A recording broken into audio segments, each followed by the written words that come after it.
Hi viewers, welcome to my channel మరువలేని వంటలు. ఈ వీడియోలో నేను మీకు చేసి చూపిస్తున్న రెసిపీ పాయా తలకాయ షోర్బా. దీనికోసం ముందుగా మనం పాయా తలకాయ శుభ్రంగా కడుక్కున్న తర్వాత మ్యారినేట్ చేసుకోవాలి. సుమారుగా 2 కేజీలు ఉంది కాబట్టి పాయా తలకాయ కలిపి 2 పెద్ద చెంచాలతో నేను అల్లం వెల్లుల్లి పేస్ట్ వేశాను. 2 చిన్న చెంచాలు పసుపు వేశాను. ఉప్పు కొంచెం తక్కువ వేసాను. ఒక్కొక్కసారి ఎక్కువ ఉప్పు వేస్తే ఉడకదనమాట ఇది, అందుకని కొంచెం తక్కువ వేసుకుని కావాలంటే లాస్ట్లో వేసుకోవచ్చు. దీనికి కొంచెం పుల్లటి పెరుగు పట్టించాలి, బాగా ఉడకాలంటే, మెత్తగా ఉడకాలంటే. ఇదంతా వేసి బాగా మొత్తం అన్ని ముక్కలకి పట్టేలాగా మొత్తం కలిపి ఉంచేయాలి. మనకు టైం దొరికితే ఒక 5-6 గంటలు ఉంచేయాలి ఇది. తర్వాత ఒక పెద్ద ఉల్లిపాయ సన్నగా తురిమి వేసుకున్నాను అనమాట. 4-5 పచ్చిమిర్చి కూడా 2 సగాలు చేసి వేసుకున్నాను. లైట్గా మనం పక్క నుంచి నీళ్లు పోసి కొంచెం ఎక్కువ వాటర్ వేయకుండా కుక్కర్లో 7-8 విజిల్స్ పెట్టి ఉడకనిచ్చాం అనమాట. ఇప్పుడు నేను ముక్క చెక్ చేసుకుంటున్నాను. చూసారా ఎంత సాఫ్ట్గా ఉడికిందో, ముక్క బాగా సాఫ్ట్గా ఉడికిపోయింది. ఇలా ఉడికిన తర్వాత దీంట్లో మనం కమ్మదనం కోసం ఏదైనా పల్లీలు లేదా కాజు లేకపోతే కొబ్బరి ఇవన్నీ కలిపైనా వేసుకోవచ్చు. ఏదైనా ఒక ఐటమ్ అయినా మనం వేసి మరగబెట్టాలి కొంచెం వాటర్ వేసి. తర్వాత దీన్ని ఇప్పుడు తాలింపు వేస్తున్నాను అనమాట.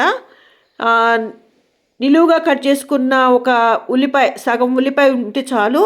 ఎర్రగా వేగిన తర్వాత కొత్తిమీర, పచ్చిమిర్చి ఇవన్నీ వేసి, అల్లం వెల్లుల్లి పేస్ట్ కూడా ఒక స్పూన్ వేసి, బిర్యానీ ఆకులు, మా ఇంటి ఫ్రెష్ బిర్యానీ ఆకులు ఉన్నాయి కాబట్టి స్మెల్ బాగుంటుందని వేసాను.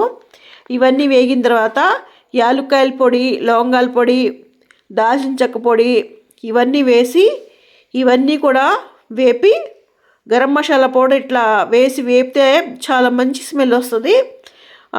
ఇప్పుడు మనం తాలింపు దీంట్లో వేసేస్తాం అనమాట. తాలింపు వేసేసిన తర్వాత ఈ స్మెల్ బాగా కలవటం కోసం జస్ట్ ఒక నిమిషం అలా ఉంచేసి కొంచెం మరిగిన తర్వాత మనం స్టవ్ ఆఫ్ చేసేసుకుంటాం. ఇది చపాతీతో చాలా బాగుంటుంది. ఇందులో కారం వేయకూడదు అసలు. కారం వేస్తే దీనికి అమ్మదనం పోతుంది. ఈ చపాతీలు ముంచుకుని తింటే కనుక చాలా బాగుంటుంది. ఇప్పుడు దీనికోసం చపాతీలు కూడా చేసుకుంటున్నాను.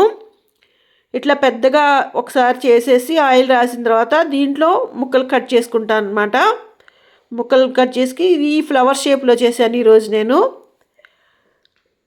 చూసారా ఎట్లా ఫోల్డింగ్ వేసుకోవాలి, ఎట్లా కట్ చేసుకోవాలి చూపిస్తున్నాను.